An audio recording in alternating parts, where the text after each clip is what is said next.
In the last 15 years, a lot of airlines have come and gone worldwide. This was not different in Germany.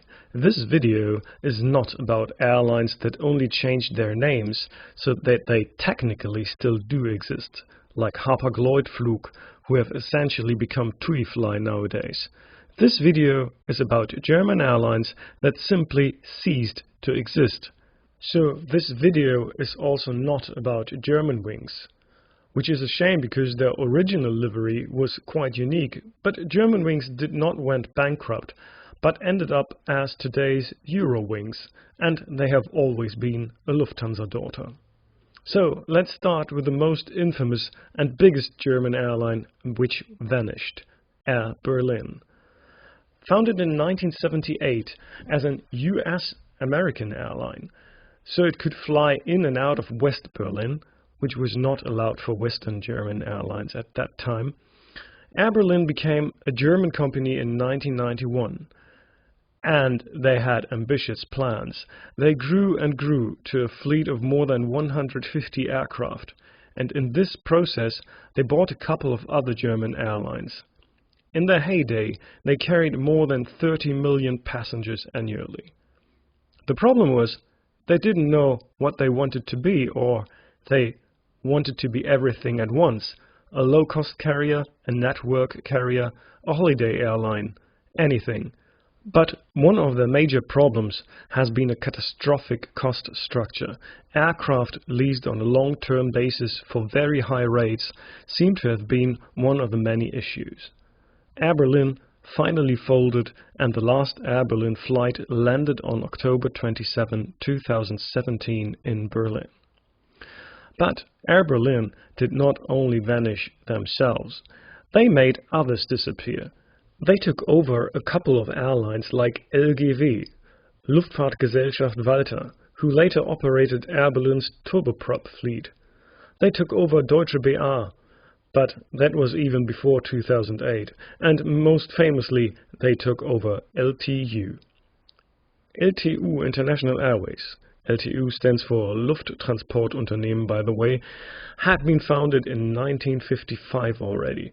In 2009, the airline, with its iconic red-white design, was merged into Air Berlin and disappeared.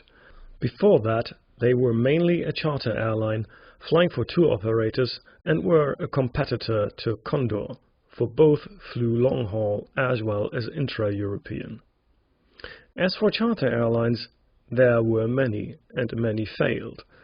Airlines from my hometown failed twice in the last 15 years. First, there was Hamburg International. From 1998 to 2010, they seemed to be quite successful, at least for a while. They had 9 aircraft, but at the end of October 2010, they filed for bankruptcy, just to be reborn a year later as Hamburg Airways. Although they were short-lived and flew only until 2014, their small fleet of 4 aircraft gathered attention of a big player, Cathay Pacific. That was because Cathay thought that Hamburg Airways' logo looked too much like their own. Of a similar size and lifespan to Hamburg International was Blue Wings, 10 aircraft and existing from 2002 to 2010. Their basis was Düsseldorf, but typical for a charter airline, they operated flights from basically any airport in Germany. A somewhat odd example in this list is the very short-lived German Sky Airlines. They were a daughter of the Turkish Sky Airlines.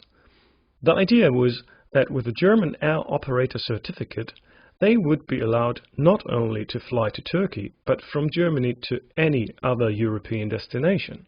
The idea works well for other operators nowadays, but the parent company folded, and so did German Sky Airlines in 2012, after only 2 years of existence and with 2 aircraft in operation.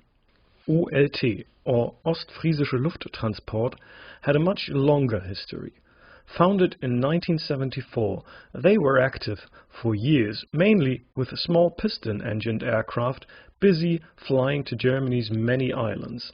In order to fly the Airbus shuttle between Hamburg-Finkenwerder and Toulouse, OLT bought two Fokker 100. I didn't quite figure out how then OLT Express emerged. They offered scheduled service on several routes with their Fokkers as well as Saab 2000. They even took over Contact Air. But next to Air Berlin and Lufthansa, Germany seemed not to have needed another competitor, and so in January 2013 the game was over. In early 2019, it was game over as well for a much bigger player, Germania. Existing since 1986, they started as a charter airline, transforming from a wet lease operator into a low-cost airline with scheduled flights throughout Europe. They also took over the Airbus shuttle from OLT.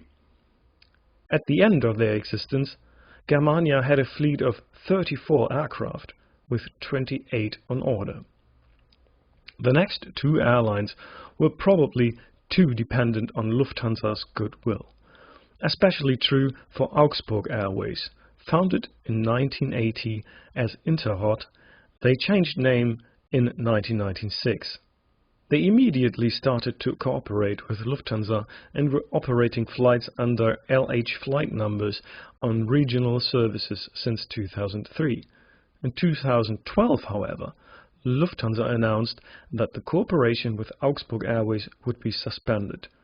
They tried to stay alive by wet leasing to other carriers, but for all 15 aircraft it was finally game over in 2013. A bit similar, founded in 1995 and bankrupt in 2012, was the story of Cirrus Airlines from Saarbrücken. The first scheduled services led from Saarbrücken to Hamburg before joining Team Lufthansa in 2000. I'm not quite sure what exactly led to their demise, but it seems to me that, a bit like Air Berlin, they didn't know what they wanted to be. Charter, scheduled flights, Lufthansa partner, anything at once. A super mixed fleet probably also did not help. But I can tell you, flying with their Bombardier Dash 8 from Dresden was great fun.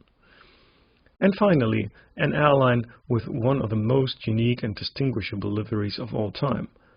HLX, or Hapag-Lloyd Express, the taxi of the skies. It was a daughter of TUIfly, but other than the parent company, it was explicitly built to be a low-cost carrier and not a charter holiday airline. Okay, I need to be honest, they didn't really go bankrupt. They were integrated into TUIfly after realizing that their business model was not successful enough, having to compete with Ryanair, EasyJet and others. Oh, and they officially disappeared in 2007 already. But their livery was still very present when I started plane spotting in 2008. I hope you enjoyed this video and always have a good flight.